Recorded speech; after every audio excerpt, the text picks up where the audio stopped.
Eyes on Digital. I'm Nicole reporting to you live from Boise, Idaho. What fun plans do you have going on for today? Today, our topic on Eyes on Digital is what can you do to speed up your website?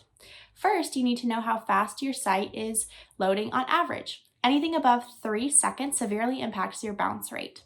Next, you need to use a GTmetrix to test your page speed and get insights on any areas of improvement. Good places to start for improvement are implementing caching software such as WP Rocket on WordPress. You can also include a CDN, or otherwise known as Content Delivery Network. You can also compress your image file sizes. You can also remove any unnecessary code or plugins. And last but not least, you can minify your CSS and JavaScript files. Thanks so much for tuning into this episode of Eyes on Digital. I'll see you next time. I'm Nicole, signing off.